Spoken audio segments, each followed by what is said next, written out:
Hey there, and welcome back to Dance Studio Owner Life Coaching.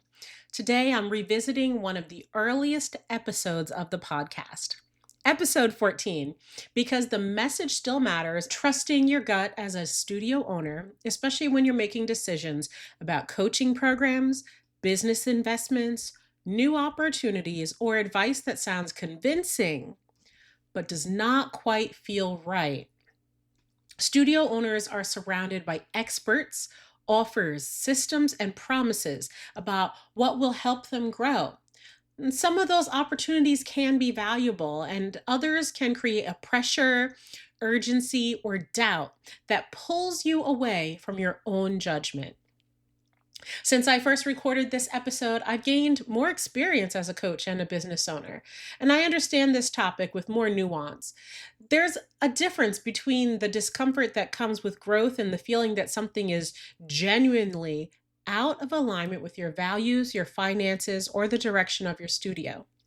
So today, I want to help you slow down, pay attention, and make business decisions from a place of confidence rather than pressure.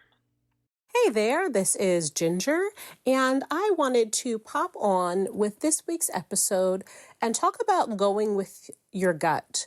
This is something my mom used to always say to me. She would say, when that little bell goes off in your head, just go with your gut, do what you know is right.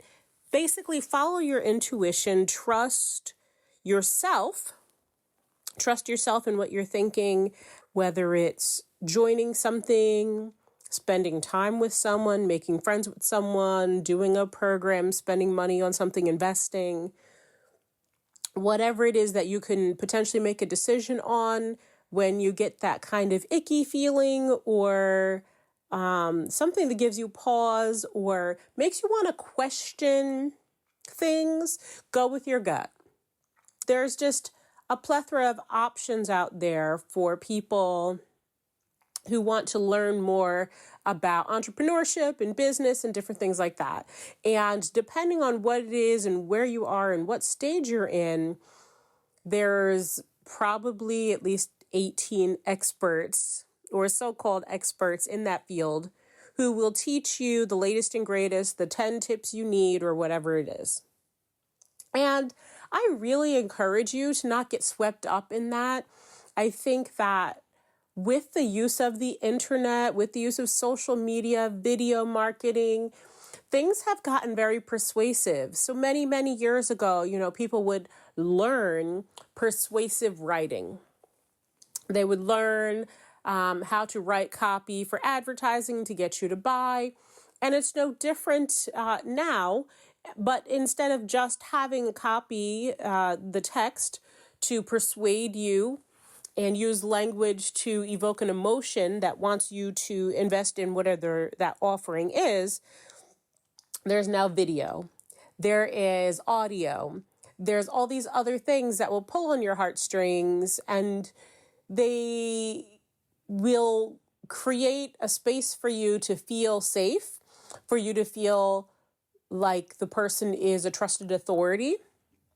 And I just want everyone to remember that just because someone can design something in Canva or they make claims about how they're going to make you a lot of money or get you all the clients that you want, it doesn't mean that they're genuine, that they know what they're doing.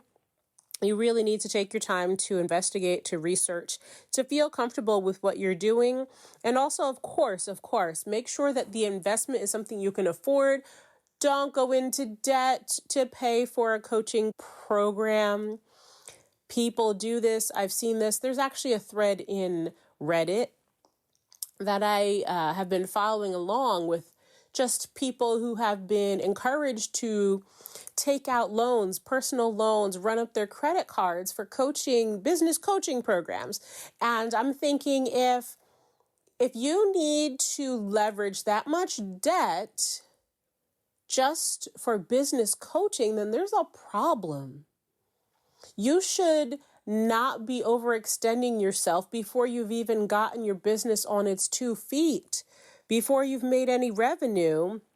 You shouldn't be shelling out tens of thousands of dollars to talk to an expert. For goodness sake, there's so many resources out there.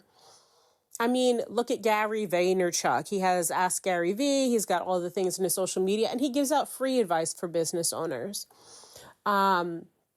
There's people charging thousands of dollars for things, and their programs or masterminds, you'll never even talk to the expert that you kind of fell in love with and trusted because you've seen them in their work and you're inspired by them, but you might never even get to work with them. And then the other thing that recently gave me pause is I was looking at a program that sounded like it was exactly for where I needed to be, where I needed to focus, where I need to pour my energy. And I just got this feeling, this icky feeling from the staff. And so while the front-facing person, the business owner, had a message that resonated with me, and I enjoyed it very much, I got this feeling from their staff that they were pushy. They were literally, in some cases, telling me what to do, which I'm a grown woman. No one tells me what to do. They were pushy. They were trying to just tell me what to do, and they expected me to just blindly follow and do whatever they asked. And I felt like that was so odd. It didn't make me feel good. It didn't make me feel like this was a company that I wanted to invest my time and energy with, and certainly not my money. And I know that people get caught up in these things.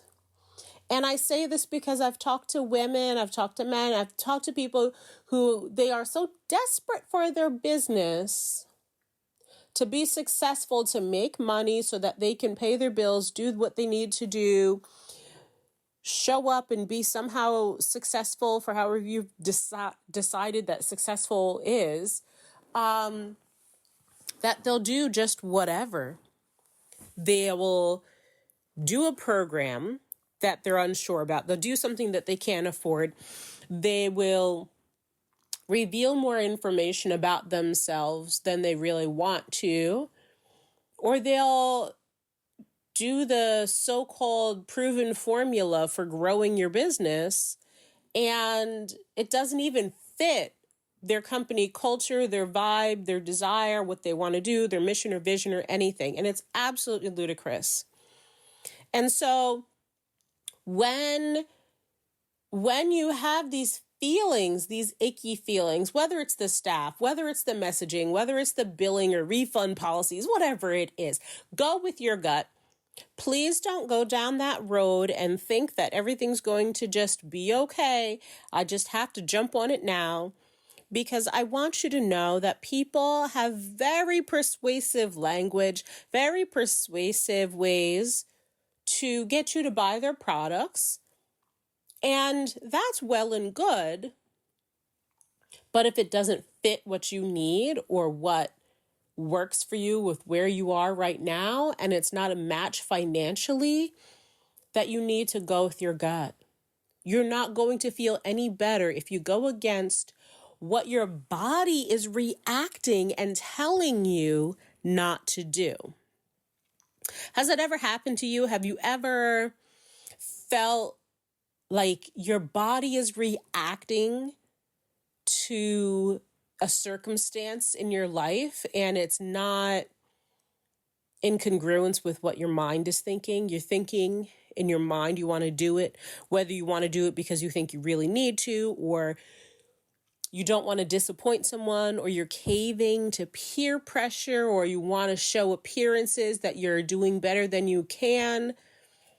And your body's literally reacting to that. You have a random pain in the neck, a random pain in your foot, a random pain in your back, and you're like, what is going on? I just feel like crap. Let me just go ahead and enter my credit card. And next thing you know, you're like, oh my gosh, I did it. I can't get out of it. There's no refund. I'm stuck. And so I say, lean into what your body is telling you. It's not going to lie to you. Your body's not going to have a reaction like that if it's the right thing for you. So think about the other times when your body gives you pain to get you to slow down, to stop, to avoid. And it's typically when things are in danger or you could get hurt, right? Like your body might clench up before the impact of a car accident and you're feeling pain for that. Your body might clench up and you're feeling pain if you're stressed about a difficult conversation that you need to have. Your body does not care about keeping up with appearances and looking successful. Your body does not care if this is something that your friend did.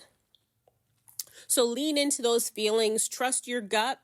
I've mentioned a lot of things about pain and like muscle groups and, whether it's your neck, your back, your foot, your leg, you might not even get those. You might get stomach issues, right? Like truly trust your gut. You might find that you've got indigestion, an upset stomach. Things just won't settle. Your stomach feels jazzy. And it's because you're sitting on a decision, you're sitting on thoughts that are making you feel that way. Now, I will also tell you this. If you are looking to invest in a business coaching program and, they're going to do mindset work and they're going to work on your finances and all those things, that's awesome. But if the reaction that you have from hearing their information is that you feel like crap, that you feel like you're not good enough, to feel like you've got so much to do because you're missing something, then that's a problem too. There's absolutely nothing wrong with you. You're not lacking anything. Sure, you can benefit from best practices, camaraderie, coaching, having a cheerleader on your side, building up a skill set. But inherently, you are not broken. You are not missing anything that somebody else magically has. This amazing advantage over you. They might have better looks, more money, whatever it is. It doesn't diminish who you are. And I will say this, a lot of the studio owners that I talk to, I feel that it's important to remind them that the answers are probably already inside of you. If you were to simply implement all of the brilliant ideas that you have, your business would move further. Now, this is what's going to happen. Sometimes you're going to have an idea and it totally bombs. It is not successful. And guess what? You're going to learn from that. You're going to find why it didn't work out. Maybe you didn't give it enough time. Maybe you didn't think things through. Maybe you didn't plan things out. Whatever it is, you learn from it and you move on. And you implement it in a new way. You try something, you tweak something, try again. And you continue to work down your list of all your brilliant ideas. As I said before, this year for me is the year of implementation. Every single time I have this brilliant idea, I jot it down. Now I use Asana. You can use Trello, a pen and paper, whatever works for you. I write these things down and I just have a board called my zone of genius. And every little idea I have for a program, for a revenue stream, for a cost-cutting measure, for a design, a brand, whatever it is, it's getting jot down. And I am going to work through implementing and learning and successes from that list. So when you have these ideas, that's also your gut. That's also your body, your mind talking to you. So when we say go with your gut, it's not just things to avoid or things to not sign up for. It's also things that you should be doing, that you could be doing, that you could be implementing. And so I say, don't you dare give up. Don't just try to suppress those thoughts, push them away, put them on the back burner. Instead, I encourage you to write it down and make sure that you give it a go. So I'm going to end with this. Sometimes it's don't do something that your body's telling you not to do. And sometimes it's about doing things that your mind has created as a great idea that you should give a try. I wish you all the best. Make sure you go with your gut and listen to your mind.